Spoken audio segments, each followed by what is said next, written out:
Ser podcast.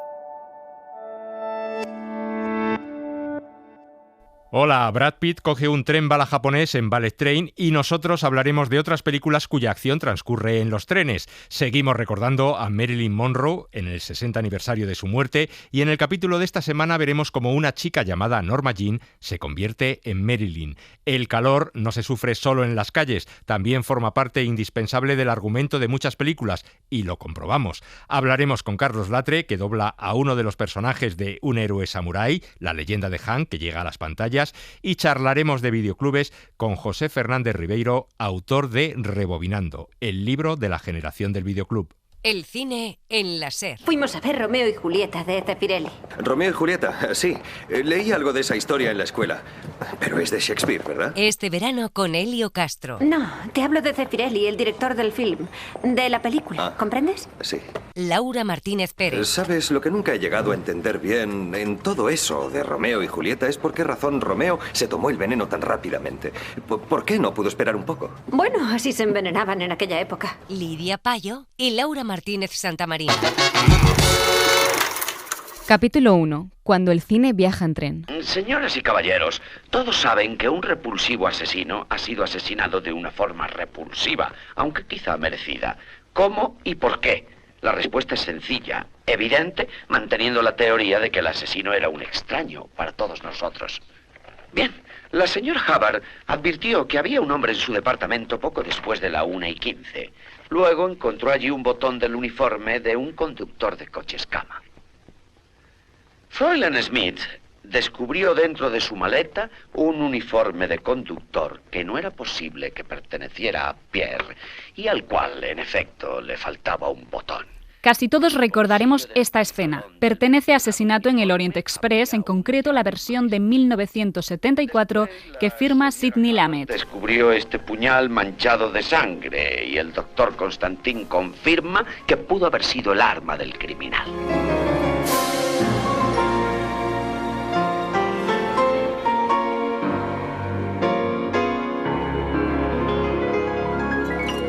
El tren como escenario donde desarrollar historias de ficción siempre ha resultado atractivo. Este verano se suma David Leitch. El director de Deadpool y Fast and Furious Hobbs & Shaw estrena Ballet Train, la historia de distintos sicarios que coinciden en un mismo tren bala. Hola, tengo un arma. Shh, calle. Es el vagón del silencio.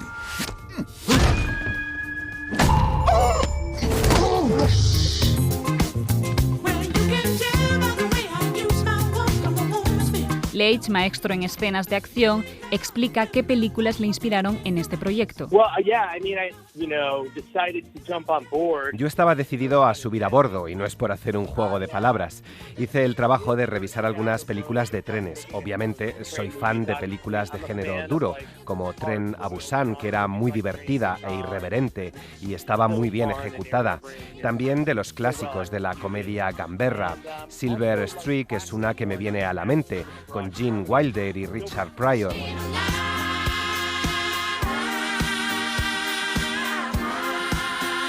Leitch tiene las suyas y nosotros las nuestras. Empecemos por los clásicos.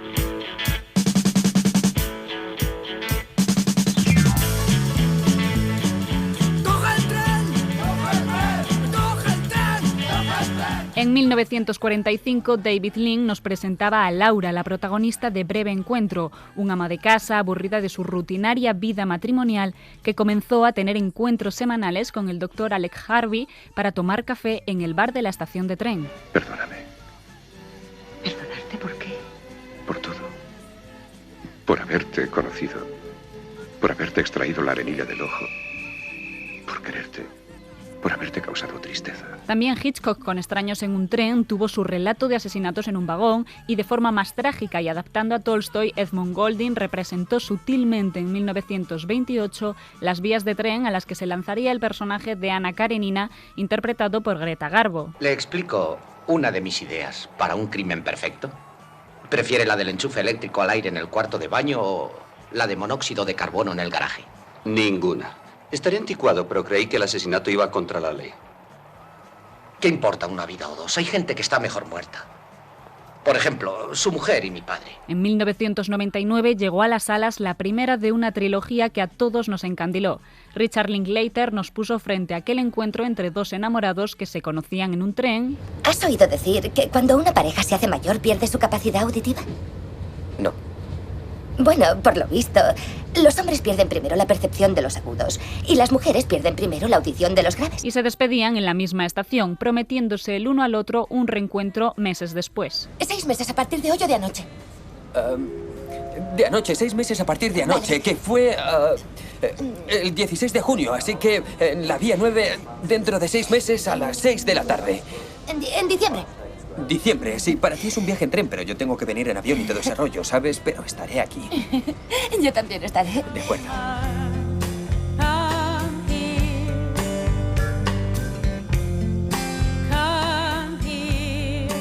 El director danés y uno de los precursores del movimiento Dogma 95 utilizó el tren de otra forma. En la primera parte de Nymphomaniac, Charlotte Gainsbourg recuerda los encuentros sexuales de su juventud, uno de ellos en un tren. ¿Quién sabe dónde está el servicio? Si sales hacia la derecha, encontrarás el servicio al final del vagón. En 2016 llegó a las salas Tren a Busan, un viaje de Seúl a Busan en el que una epidemia zombie comienza a extenderse por los vagones. ¿Cuánto más vamos a esperar? Tenemos que irnos ya. ¡Mis amigos aún siguen ahí fuera! ¡Cállate ya! ¡Los que estamos a bordo debemos sobrevivir! En España tampoco hemos ido menos. Pedro Almodóvar nos metió en un vagón de tren durante el encuentro de Adriana Ugarte y Daniel Grao en Julieta. Iba sentado donde vas tú ahora. Quería hablar, pero a mí me molestaba cómo me miraba. Por eso huí de aquí. ¿Cómo iba a suponer que estaba tan mal? O Aritz Moreno en Ventajas de viajar en tren. No sé si el doctor Crespo le ha hablado de mí. Trabajo en las aplicaciones del discurso escrito al diagnóstico de los trastornos de personalidad. Básicamente lo que hacemos es pedimos al paciente que cuente un episodio de su vida por escrito, analizamos su narrativa y a continuación podemos diagnosticar. Como escenario de un crimen, como lugar de encuentro, como primera cita o como viaje de despedida, el tren y sus alrededores han sido uno de los lugares favoritos de muchos de los cineastas que hoy admiramos. Trenes de película que nos han regalado escenas imborrables.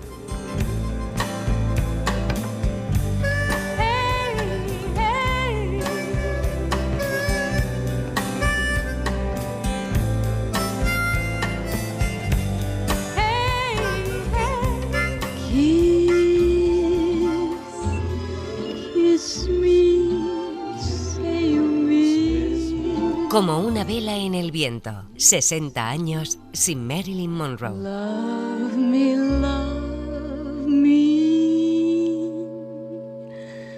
tonight. Teach me, love me, kiss me, kiss me, kiss me.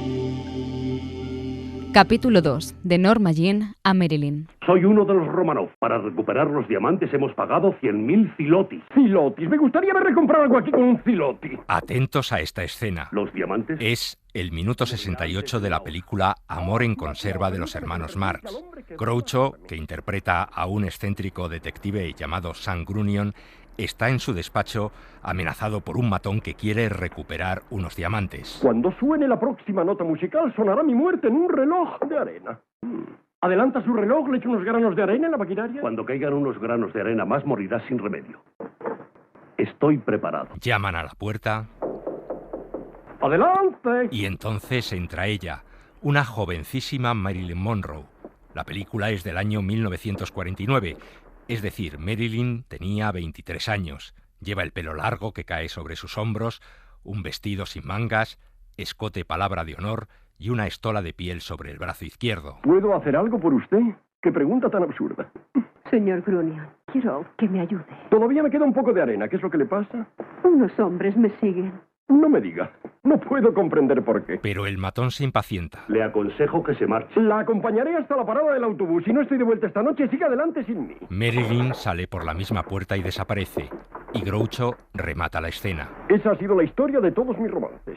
Anyone can see I love you.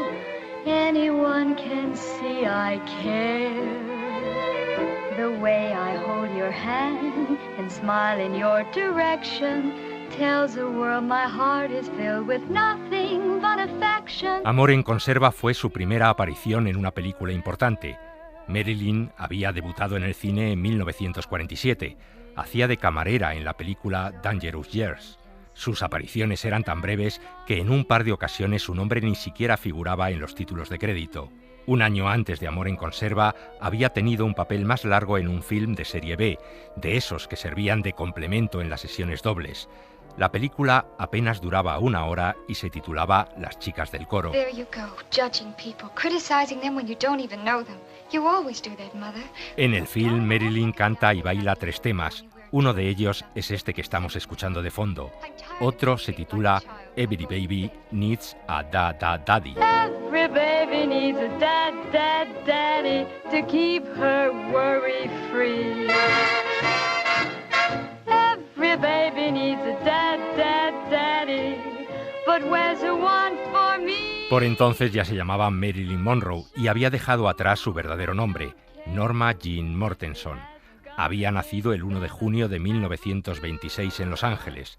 Su madre, Gladys, se había casado a los 15 años y había tenido 2 hijos con un hombre llamado John Newton Baker. Gladys se divorció de él y en 1924 se volvió a casar con Edward Mortensen, el supuesto padre de Marilyn. Y decimos que supuesto porque unas recientes pruebas de ADN han confirmado que su verdadero padre fue un compañero de trabajo de su madre llamado Charles Stanley Gifford.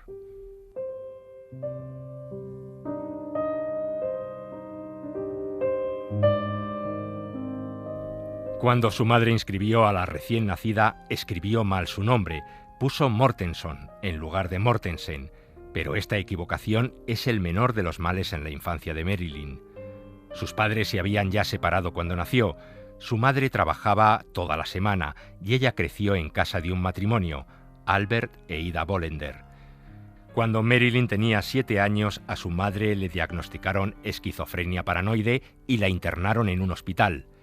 Marilyn estuvo bajo la tutela del Estado, vivió con varias familias de acogida y en orfanatos hasta que una amiga de su madre, Grace Goddard, se hizo cargo de ella. Marilyn tenía 10 años. El marido de Grace abusó sexualmente de Marilyn. Posteriormente fue nuevamente violada cuando tenía 12 años. Su periplo por casas de acogida o de adopción terminó cuando a los 16 años se casó con James Doherty, que tenía 21. Era el 19 de junio de 1942.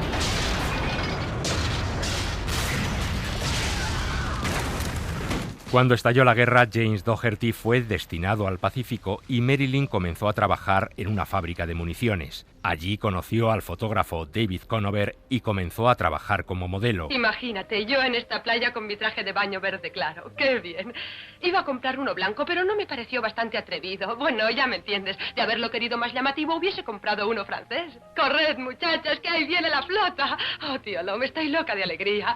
¡Qué bien! Apareció en portadas de revistas y le llegó la oportunidad de salir en el cine. Ben Lyon, de la 20th Century Fox, le hizo una prueba y creyó ver en ella a una nueva Jean Harlow, la rubia platino, la sex symbol de los años 30. Norma Jean Mortenson, o Norma Jean Doherty, firma su primer contrato con un estudio y le cambian el nombre. Marilyn como Marilyn Miller, una actriz de Broadway, y Monroe, que era el apellido de soltera de su madre Gladys.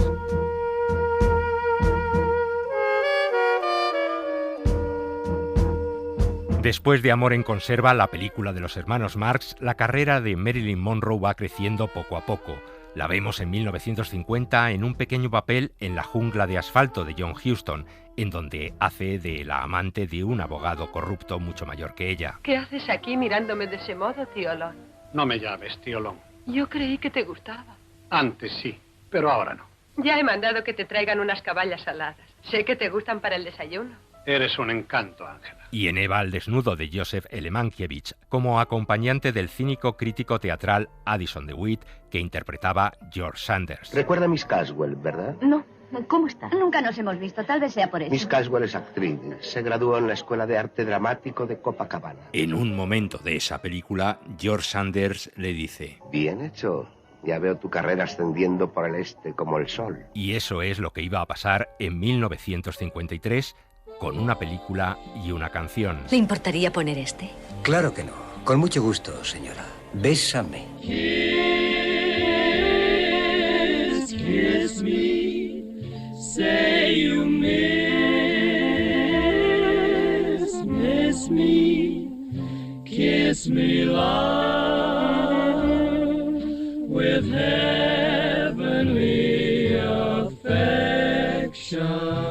Kiss, la canción que se escucha en Niágara, es uno de esos temas que difícilmente se olvidan.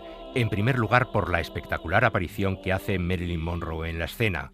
¿Por qué tú nunca te pones un vestido así? Para usar un vestido como ese hay que tener costumbre desde los 13 años. Con su vestido color fucsia, Marilyn Monroe centra todas las miradas de la fiesta que se está celebrando en el jardín del motel frente a las cataratas. Parece que le gusta esta canción, señora Loomis. Para mí no hay ninguna otra. Efectivamente, la canción tiene mucha importancia dentro de la trama. Marilyn la canturrea hasta que su marido en la película, Joseph Cotten, sale de la cabaña y rompe el disco en 1000 pedazos. A su marido no parece entusiasmarle la música. Depende.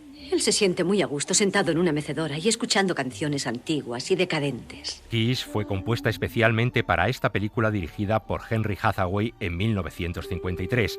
El autor de la letra es Haven Gillespie y la música es de Lionel Newman, que más adelante compuso otra de las famosas canciones que interpretó Marilyn en el cine, la de Río sin retorno. Marilyn grabaría la canción con su voz después de rodar esta película. Ese mismo año, 1953, protagonizaría Los caballeros las prefieren rubias. Había nacido una estrella, Marilyn Monroe. Lo que no se sabía entonces es que iba a ser una estrella fugaz. Thrill me, with your charm. Take me, and make my life. Capítulo 3. Consejos de cine para combatir el calor. ¡Qué calor en la ciudad! ¡Qué calor, qué calor! Es imposible de aguantar. Que en verano hace calor no debería ser noticia. The UK is breaking temperature records. Dizaines de records historiques ont été battus aujourd'hui. 40 degrés à Louviers en Normandie. Que afirmen los expertos que este es el verano más fresco de los próximos años, sí lo es. ¡Qué calor! Por favor, es que no corre ni una pizca. Y es que las elevadas temperaturas tienen un enorme impacto en nuestra salud física y mental.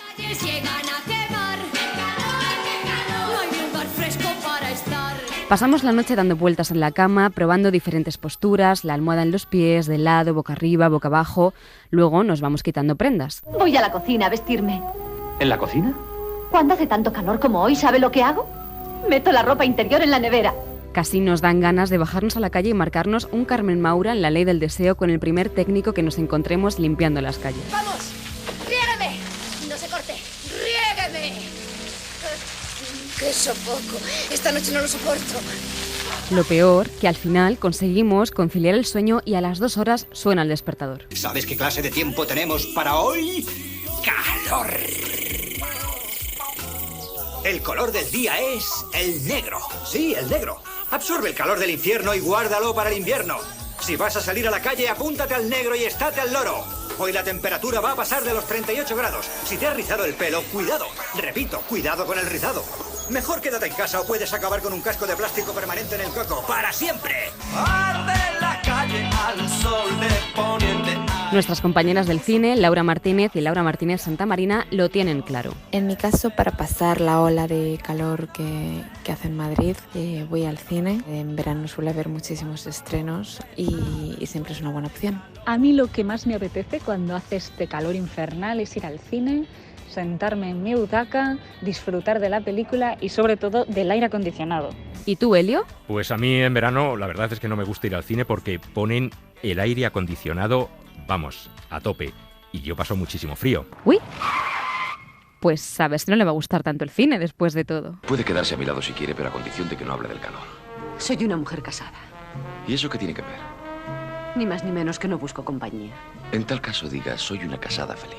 Es asunto mío. ¿De qué? Si soy feliz o no. El calor suele ser una conversación recurrente y todas las situaciones que tienen que ver con las altas temperaturas están reflejadas de alguna manera en el cine, bien porque afecta a los protagonistas o porque forman parte de la atmósfera de la cinta. No dormir bien o no dormir directamente nos hace estar más irritables y si a eso le sumamos los atascos, las colas y las obligaciones del día a día, muchos nos hemos imaginado esta semana como Michael Douglas en Un día de furia. Diga, señor. Hola, quiero desayunar. Ya no servimos desayunos. Ya sé que no servís desayuno, Rick. Sheila me ha dicho que habéis dejado de servir desayunos. Esa es nuestra norma. Tiene que pedir algo del menú del almuerzo. Quiero desayunar. Sí, pues... lo siento mucho. ¿Sí? Pues yo también lo siento mucho. ¡Contrólense! No, cálmense. Tranquilícense todos, por favor. Ustedes, siéntense.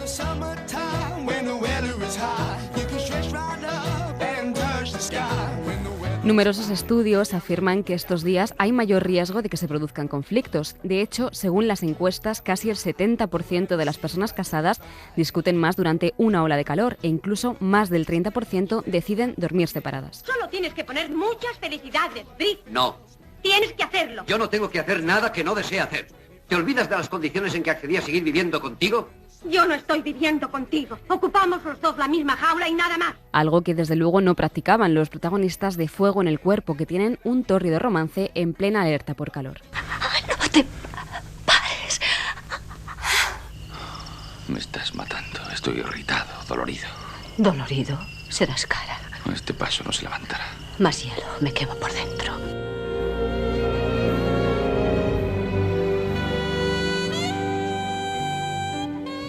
También son habituales las peleas con los compañeros por el mando del aire acondicionado. Eso sí, primero hay que comprobar que funciona. ¿No te dije que engrasaras el acondicionador de aire? No, no fue a mí. Debió de ser a mi hermano Harold. Está de vacaciones. En Cayo Largo, de 1948, no había escena en la que no saliese un ventilador encendido o un personaje sudando, abanicándose con cualquier cosa que pillase. ¿Ha venido usted por aquí alguna vez? No, señor. George tenía razón. Los Cayos son diferentes de todo lo que he visto y hace más calor. No espere que refresque antes de noviembre.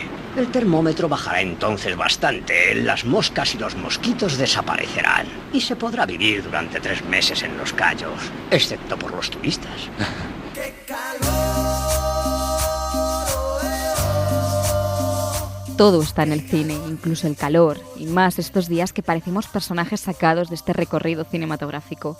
Y bueno, si somos honestos, a ellos incluso les va un poquito peor. A nosotros siempre nos queda un baño en la piscina, o un cóctel al aire libre o un cine de verano. ¡Qué calor! En la discoteca, qué calor. Llega para la muñeca, por favor. En la discoteca, qué calor. Capítulo 4. El hombre de las 1000 voces.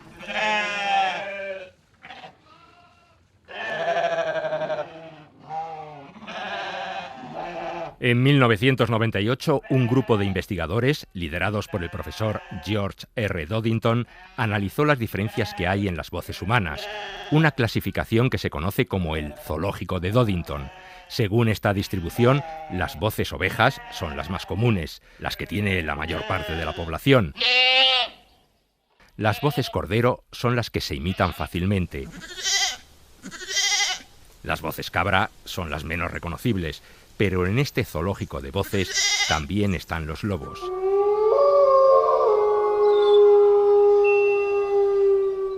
Aquellos que pueden imitar un gran número de voces. Y Carlos Latre es un lobo. Bueno, señorito. Gracita. Thank you very much. I am content. Eres bueno, tía. Amiguete, eres un cutre. En una ocasión, en un programa del Hormiguero, Carlos Latre llegó a imitar 65 voces de personajes diferentes en tan solo 2 minutos. Yo me di cuenta que empezando a hacer lo que hacían algunos maestros en la tele, recuerdo perfectamente a Alfonso Arús en la radio, recuerdo a Julio Sabala, luego veía Morancos, recuerdo a Martes y 13 sobre todo, pero me acuerdo mucho de Julio Sabala y de Alfonso Arús, que escuchaba aquel Arús con leche, luego él hizo retransmisiones deportivas haciendo de muchísimos personajes, y era como un poco el donde mirarse, ¿no? Solo ponemos éxitos. ¿Por porque a Carlos Latre no hay voz que se le resista. Comenzó a trabajar en la radio, en los 40 principales. Y luego cuando empecé en la radio ya empecé a hacerlo de manera profesional. Yo lo hacía con mis amigos y de manera así como hobby. Bueno, mi primer trabajo en la radio, de hecho, me lo dan porque me dicen, oye, ya que haces tantas voces, seguramente podrás modular para poder presentar discos. Y luego ya me lancé y ya no he parado. Desde aquel año 97, creo que era, pues hasta hoy.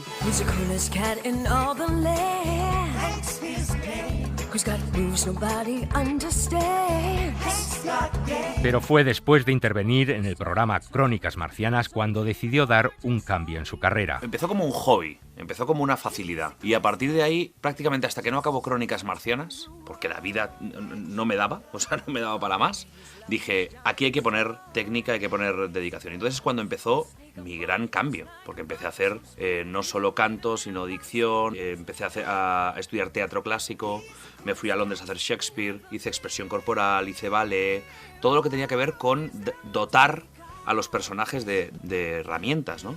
Estudié voicecraft, que es una técnica vocal que es lo que me ha dado el saber qué había aquí dentro y saber cómo lo hacía, saber explicar, porque antes era todo intuitivo, ¿no?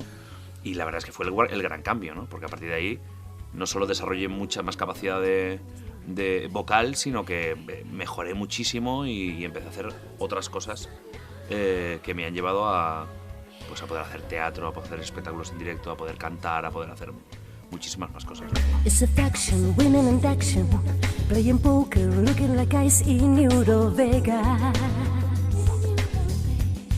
Desde entonces compagina su trabajo en la radio, la televisión y el doblaje para el cine. Y como actor, ha aparecido, por ejemplo, en la saga Torrente, en la 3 y en la 5, haciendo hijo de José Luis Torrente. ¡Pero papá! ¡Tú no eres mi hijo! ¡Tú eres una desgracia humana, hombre! ¡Te mato! ¡Suelta! ¡Suelta! ¡Así te pagan los hijos! ¡Te desvives por ello, les das todo! ¡Y te apuñalan por la espalda! Pero papá, si no soy ni socio, soy solo simpatizante. ¿Pero cómo puede ser un hijo mío de un equipo de mierda? El Real Madrid, no me jodas, hombre. Aunque tiene claro que su carrera en el cine es complicada. El cine es más complicado. Este país, en ese sentido, es muy etiquetador. Y yo soy el imitador. Orgulloso, estoy encantado de serlo y hay muy poca gente ubicada en donde está mi espacio. No me he obsesionado nunca con ello. Pues muy probablemente, si algún día también me tiene que dar la vida, porque una película es parar 3 meses y lo que haga lo quiero hacer bien. Pienso que por mis características solo puede ser una sorpresa positiva. No soy carne de comedia ni eso, que es lo que se espera, ¿no? A mí me encantaría poder hacer algo diferente y que digan, anda, pues oye, mira, joder, te late. O no, o decir, mira, no te dediques más porque es lo peor.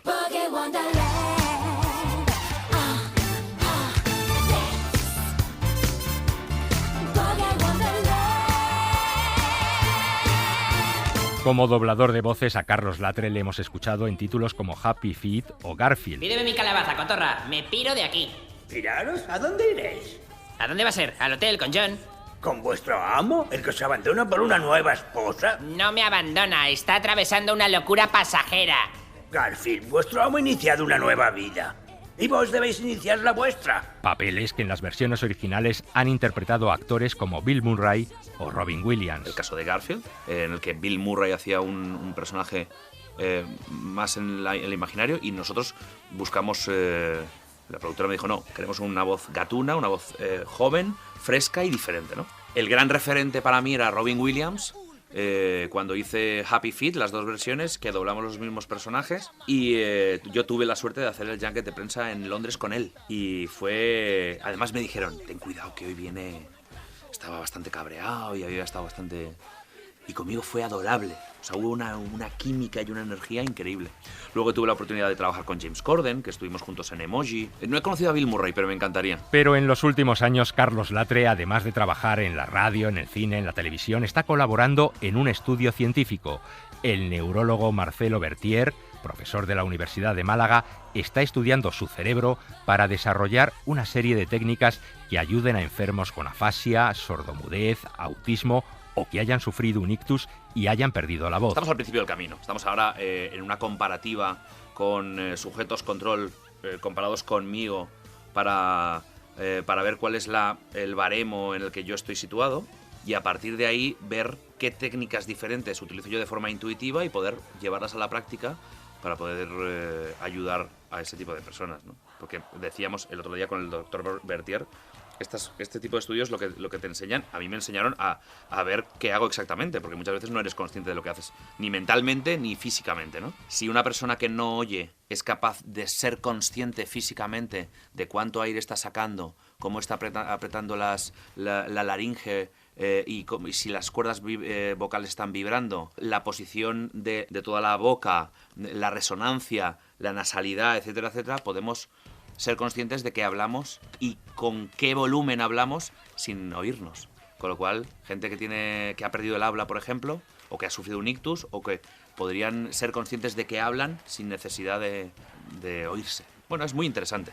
La verdad es que estamos al principio del camino, pero es apasionante. El problema es que, como él mismo reconoce, a Carlos Latre no le da la vida. Tiene 1001 proyectos entre manos. Yo soy un loco de las ideas. O sea, me tienen que parar, porque estoy todo el día. Tengo libretas y libretas escritas con ideas, textos, canciones, películas, cortos. No paro. Incluso cuando sueña con diferentes voces. No, he soñado muchas veces con diferentes voces. Cuando estoy preparando un show, que tienes que hacer un repertorio de cantantes o de canciones, letras, texto, yo me voy a dormir con la canción, me duermo y cuando me despierto estoy en el mismo punto donde lo había dejado. O sea, es algo obsesivo. Ahora le pueden escuchar poniendo la voz de un gato, Ikachu, en la película Un héroe samurái, la leyenda de Hank. Solo nos queda por resolver un pequeño problemilla. ¿Cacamucho? Exactamente. ¿Qué haces cuando eres un casero y tienes unos inquilinos que odias a muerte? ¡Los desahucias! Así es Carlos Latre, el hombre de las 1000 voces, pero que también valora el silencio. Pues es muy importante el silencio. O sea, fíjate que la radio, por ejemplo, a mí me dio la importancia del silencio, la importancia del tempo. Y el silencio es la reflexión. La gente no lo sabe, pero yo antes de hacer una voz necesito muchos días de silencio. Es todo mental, es decir, ¿dónde está la voz de, no sé, de cualquiera, de Boris Izaguirre, ¿no? Pues la voz es... Yo me imagino mentalmente cómo tengo que colocar la garganta, cuál es mi rango vocal para saber dónde tengo que situarlo, millones de cosas, una cuestión de memoria. Yo primero necesito memorizar al personaje, física, vocal, todos sus aspectos, para luego llega un momento que es como que brota. Es como cuando estás ajustando toda la maquinaria y dices, ahora podemos arrancar. Pues hay mucho silencio, muchísimo.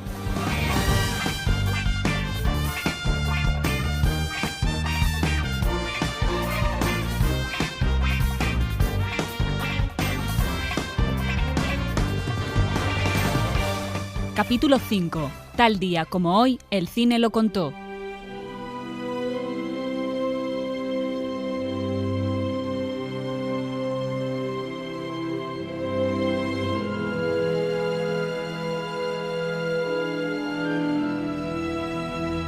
...1911... nace Lucille Ball. Comenzó a trabajar en 1929 como modelo y tiempo después daría inicio a su carrera en Broadway presentándose bajo el seudónimo de Diane Belmont. En 1930 comenzó su carrera en la gran pantalla en numerosas películas de serie B y por ello será conocida como la reina de las Bs. Now, the candy will pass by on this conveyor belt and continue into the next room where the girls will pack it.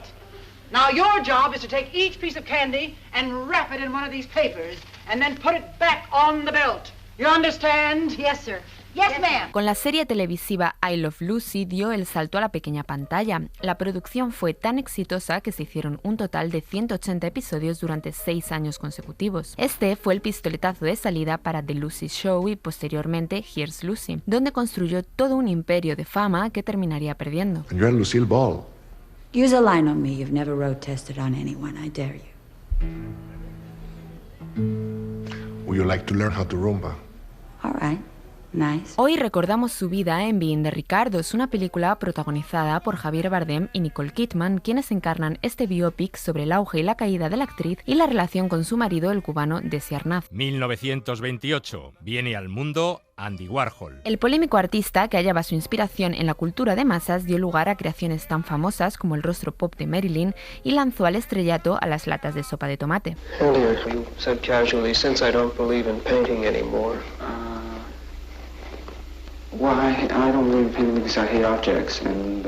Warhol afirmaba así durante una entrevista que había dejado de creer en la pintura porque odiaba ir a los museos y ver obras muy valoradas mundialmente, pero que para él no significaban nada. Abarcando todo tipo de expresión artística, llevó el pop art y su singular forma de entender la vida a la gran pantalla, en Chelsea Girls, Empire o Sleep. Are you trying to say that your mother and father are dogs? That's not very respectful. No, I didn't say that. That's what one of the 10 Commandments is supposed to be. Respect your parents. 1932 se celebra la primera edición del Festival de Cine de Venecia. Este año se convoca la 79 edición de la Bienal de Venecia con su famoso León de Oro. Nacido hace 90 años, el festival anual es uno de los más reconocidos a nivel mundial en el universo cinematográfico, otorgando el galardón alado a rostros como Michelangelo Antonioni o André Tarkovsky. È arrivato il momento della Coppa Volpi per la migliore interpretazione femminile. Coppa Volpi for Best Actress. Presidente. Coppa Volpi for Best Actress. Penelope Cruz en el film Madre Paralela. Así anunciaba el director Bong Joon-ho el nombre de Penélope Cruz por su papel en Madres Paralelas, merecedora de la Coppa Volpi en la última edición de la Biennale. Devo leggere un pochino perché sono molto nervosa. Grazie alla giuria per questo premio che mi fa molto molto felice. Thank you very much. È veramente un onore. 1945, una catástrofe mundial, la bomba de Hiroshima. Fue el primer bombardeo atómico de la historia y el único en emplear esta sustancia sobre la población civil. Un acontecimiento que ha marcado la historia de la humanidad y de la que el cine ha querido hacerse eco. ¿Por qué estás en Hiroshima? Una película. ¿Cómo? ¿Una película? Estoy actuando en una película. Y antes de Hiroshima, ¿dónde estabas? En París. Estas son las primeras palabras que se escuchan en la obra de Alain René, Hiroshima Mon Amour, un encuentro entre dos amantes en el que dialogan sobre sus vidas y los horrores que tuvo que sufrir la población de Hiroshima después de la catástrofe. 1951, nace la actriz Catherine Hicks. Puede que Hicks no sea un rostro muy conocido, pero sin embargo no le faltó valor para encararse con uno de los muñecos más temidos. ¡He dicho que me hables o de lo contrario voy a arrojarte al fuego! ¡Y estúpida puta asquerosa! ¡Deja ya de joderme! Hicks dio vida a la madre de Andy en Chucky el muñeco diabólico, uno de los clásicos del género de terror. 2009, fallece el director John Hughes. Hughes es el autor del famoso Castigo que lleva a 5 adolescentes a sincerarse dándose cuenta de que, a pesar de todas sus diferencias, hacen frente a problemas similares, rompiendo en aquella sala de instituto las apariencias que llevan por bandera. ¿Qué es eso? Sushi. ¿Sushi? Arroz, pescado crudo y algas. ¿No dejas que un tío te meta la lengua en la boca y te vas a comer eso? El Club de los Cinco fue una película de gran éxito entre el público adolescente que, sin embargo, da una gran lección aplicable a cualquiera de nosotros. No todo es lo que parece. El niño más travieso de Norteamérica también tiene relación con este director, guionista del blockbuster Solo en Casa, una historia familiar con un integrante un tanto particular. Eres un completo inútil. Eres lo que los franceses llaman les incompetents. Kevin, serás pasto de mi tarántula. Eres un verdadero desastre. Hay 15 personas en esta casa y el único que se porta mal eres tú. ¿Has visto qué lío has organizado? El personaje de Kevin catapultó a la fama al actor Macaulay Culkin, quien hace años llegó a pensar esto. He hecho que mi familia desapareciera. 2012, un nuevo aterrizaje en Marte. Curiosity. A lo largo de la historia, el séptimo arte ha creado numerosas películas donde el espacio, las estrellas y las misiones espaciales son el argumento principal. ¿A quién no le suena esto? Mars 1, aquí Houston. Han entrado en órbita. Enhorabuena por estos 182 días de navegación sin complicaciones y bienvenidos a Marte. Apolo 13, 2001, una odisea en el espacio, Gravity, Interestelar. Taquillazos históricos que hicieron viajar al espectador desde sus butacas al espacio infinito. Y recordemos que siempre podremos decir esto. Houston, tenemos un problema.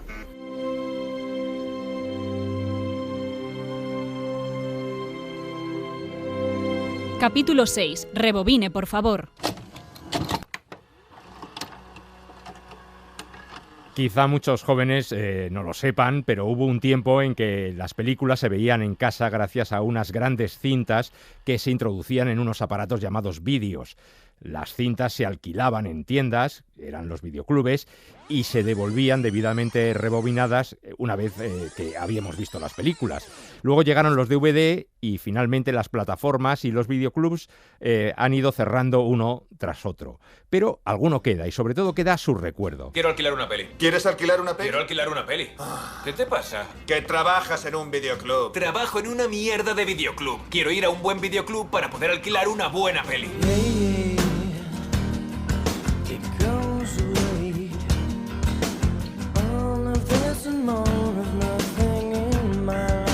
José Fernández Ribeiro acaba de publicar hace mes y pico el libro Rebobinando, el libro de la generación del videoclub, que lo ha editado la editorial Applehead Team Creaciones. Hola, José, ¿qué tal? ¿Cómo estás? Hola, buenas tardes, muy bien, aquí estamos. Bueno, eres tan fan de los videoclubes que primero hiciste un documental que se puede ver en Filmin, titulado también Rebobinando, y ahora este libro. Sí, digamos que el documental fue el germen de lo que acabó siendo al final este libro, porque bueno, en un documental hay ciertas limitaciones de tiempo y demás que no permitían abarcar pues lo vasto del espacio o del universo que suponía meterse en el mundo de los videoclubs, ¿no? Entonces el libro pues sí que permite al lector pues adentrarse entre aquellas estanterías, en todo aquel universo donde lo mismo te podías encontrar pues los grandes éxitos de siempre que títulos únicamente destinados a los videoclubs, ¿no? A distribuirse en vídeo. ¿Y por qué te interesan tanto los videoclubes? Bueno, digamos que recuerdo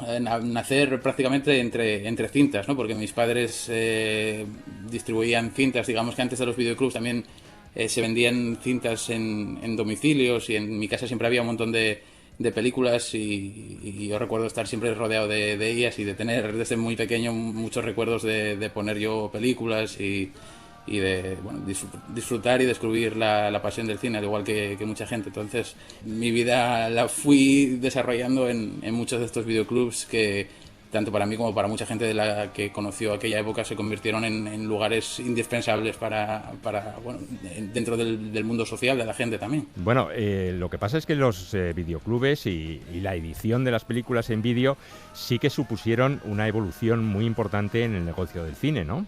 Sí, fue un impulso enorme para la industria por muchos motivos. No solamente permitió que títulos grandes pudiesen alcanzar a mayor público y obtener mayores beneficios, sino que permitió que películas que a lo mejor en la vida hubiesen podido existir tuviesen distribución mundial, y no solamente eso, sino que incluso acabasen convirtiéndose en muchos casos en títulos de culto, ¿no?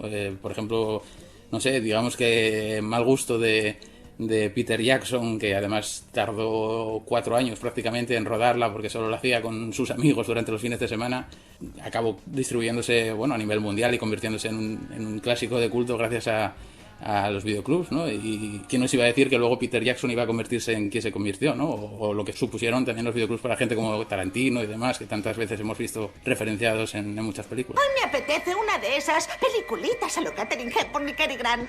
Nada pesado, no quiero nada pesado. Algo esperpéntico, busco algo esperpéntico. O algo moderno, una peliculita, lo Goldie Hawn, Chevy Chase o algo así, ¿sabe? Divertida. Quiero reírme esta noche, tengo que reírme.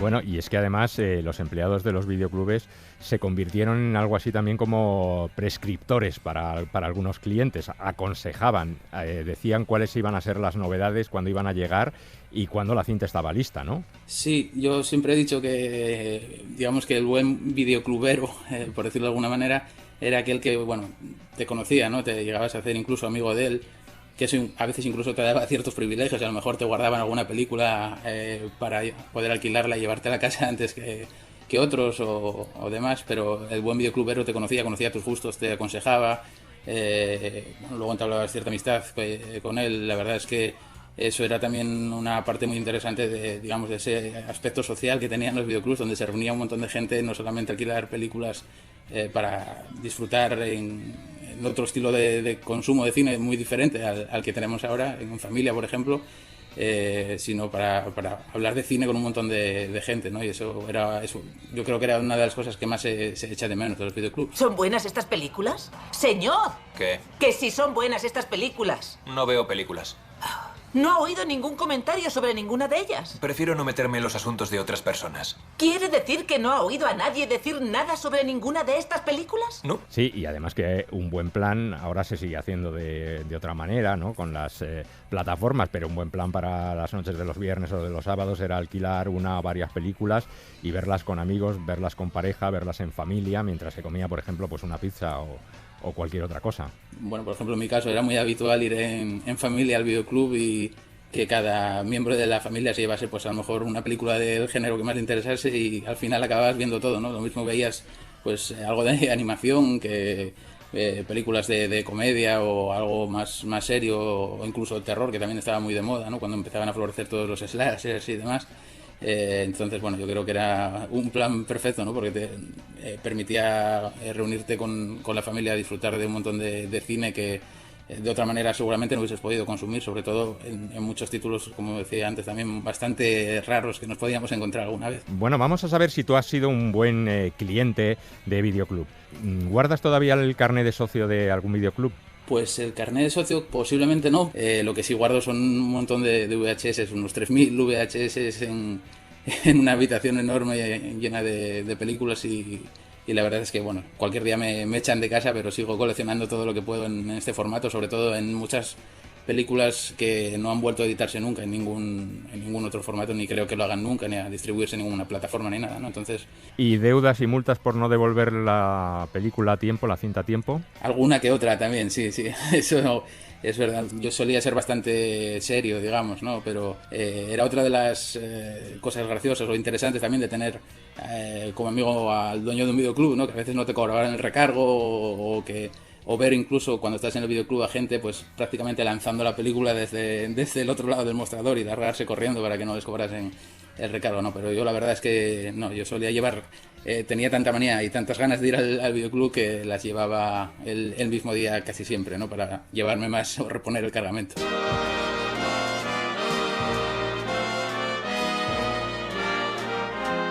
¿Rebobinabas la cinta una vez vista? Rebobine, por favor. Aquí sí que tengo que reconocer que normalmente no la rebobinaba, no, la verdad es que no.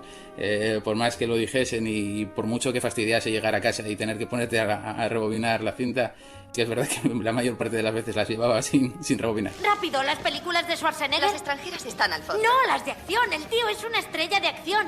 Por el centro a la izquierda. ¿Eras de Blockbuster o anti-Blockbuster? Blockbuster era la franquicia más famosa de toda la historia de los videoclubes, un gigante americano que tuvo muchísimas franquicias en todo el mundo y en España, por supuesto.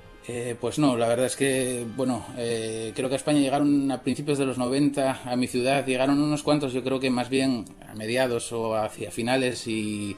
En realidad yo considero que casi hicieron más daño a los pequeños videoclubs de toda la vida que intentaban pelear contra lo que empezaba a decaer, que era ya el VHS. Y bueno, en el fondo sí que te permitían tener más copias disponibles de todos los títulos y demás. También eran un poco más caros, pero abrían los domingos. Al final acababas yendo también, ¿no? Bueno, y abrían hasta las 12 de la noche y luego fueron los primeros, si no me equivoco, en poner ese buzón donde tú podías depositar la película una vez vista y para que no te multaran. Era uno de los reclamos que recuerdo que tenían en los anuncios, lo del buzón, que luego se puso tan de moda, como aquello de luego el cajero para sacar tus películas y demás. ¿Tienen ustedes una que se titula Los sueños porno de dos lesbianas y su caballo percherón? Es el que... Ah, ya sé por dónde va usted. Pues le ha costado, ¿eh? No, es que no le aparcaba yo en ese género. Venga para acá, venga. ¿Y cine erótico, ese que estaba en otra sala, en otra habitación, a veces con cortinillas, eso también alguna vez alquilabas? Sí que es verdad que de pequeño y demás pasabas echando con el rabillo del ojo a esa sección, ¿no? Incluso a veces en la sección de animación te podías encontrar alguna película un poco subida de tono que se habían confundido al ponerla en la estantería o que algún gracioso había cambiado de sitio. Pero no, yo normalmente no me solía llevar cosas de esas. Yo en aquella época pues era más del cine, por ejemplo, de Pajares y Excesos, sobre todo de pequeño, ¿no? De Mariano Zores y demás, me llevaba muchas cosas a casa y luego, bueno, los videoclubs no era lo que más me interesaba ese tipo de cine en aquella época. Perdona, ¿tienes Bey el cerdito valiente? No, está alquilada. Pero toma, llévate esta. El silencio de los corderos también va de animales. ¿Y aquella película que siempre quisiste alquilar y que nunca conseguías porque siempre estaba alquilada? Sí, los grandes estrenos, sobre todo, era prácticamente imposible. Y de hecho, había gente que hacía cola en el videoclub para poder llevarse las películas a casa, los primeros, y la verdad es que, bueno, yo nunca fui muy de las estanterías de los estrenos o de las novedades. Yo siempre tiraba para las zonas de catálogo de relleno, porque era donde también encontraba muchas veces pequeñas sorpresas. Me llevaba muchos disgustos, es verdad, pero luego pues las veces que te encontrabas películas que sí merecían verdaderamente la pena, parecía que valían el doble. Digamos que de aquellos grandes estrenos, pues me acuerdo lo difícil que era intentar alquilar Regreso al Futuro y cosas así, ¿no? ¿La Guarra de las Galaxias? Es una peliculita, lo tetas gordas y culos al aire. Le va a encantar. Pero en los videoclubes es que se encontraba un poco de todo, porque había falsas secuelas, había copias descaradas, había películas que solamente se editaban para eso, para ser lanzadas en vídeo, ¿no? Y que se podían encontrar en los videoclubes, ¿no? Lo que a mí más me llamaba la atención, ¿no? Ver cómo te encontrabas, pues eso, películas que, por ejemplo, te prometían ser Tiburón 3 y luego pues era una película dirigida por Enzo Castellari que tenía el mismo título y al final no era la verdadera Tiburón 3 o como ocurría pues con muchas películas por aquella época, con Psicosis 2 o con muchas cosas así.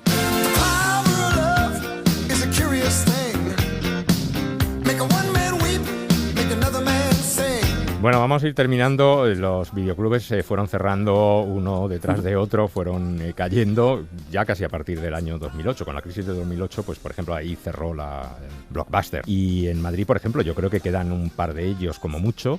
¿En Gijón cuántos videoclubes quedan? En Gijón, pues sí, deben quedar unos 5 o 6 videoclubs, incluso alguno, como el Videoclub 85, ha instalado una pequeña sala de cine para poder disfrutar la película que quieras en el cine o incluso hacer cumpleaños o cosas así y bueno, intentar darle un poco más de vida a algo como los videoclubs que por desgracia parecen estar abocados a la desaparición, ¿no? Bueno, pues para los que añoran esa época o los que quieran recordar esa época está este libro, Rebobinando, el libro de la generación del videoclub, que ha escrito José Fernández Ribeiro y que está editado en la editorial Applehead Team Creaciones.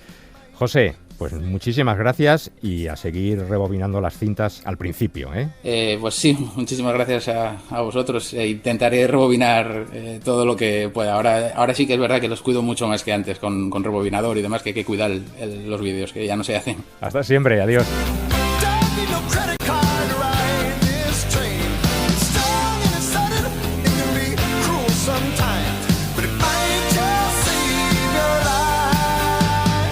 Títulos de crédito. Julia García ha realizado el programa y en la redacción, producción, locución y redes sociales, Laura Martínez Santamarina, Lidia Payo, Laura Martínez Pérez y Elio Castro. Nada más, hasta la semana que viene. Adiós. El cine. ¿Sabes quién entró en la oficina el otro día? ¿Quién? Laurence Olivier. ¿Quién es? ¿No sabes quién es Laurence Olivier? Laurence Olivier es nada menos que el mejor actor del mundo. Oh, vamos, tienes que conocerlo. Es inglés y sale en la televisión haciendo siempre todos los anuncios de Polaroid. Laurence Olivier. Oh, ese sí, es bueno. Sí, muy bueno. En la SER.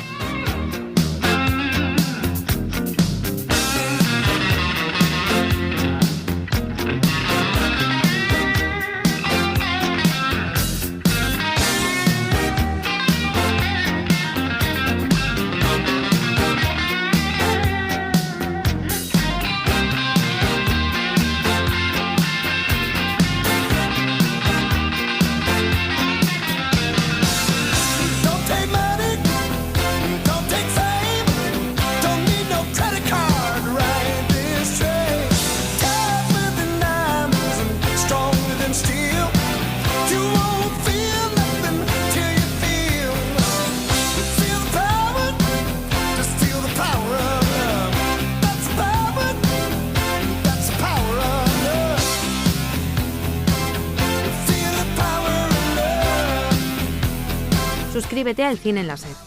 Escúchanos en directo en la SER los sábados a las 7:30 de la mañana y los domingos a las 3 de la madrugada.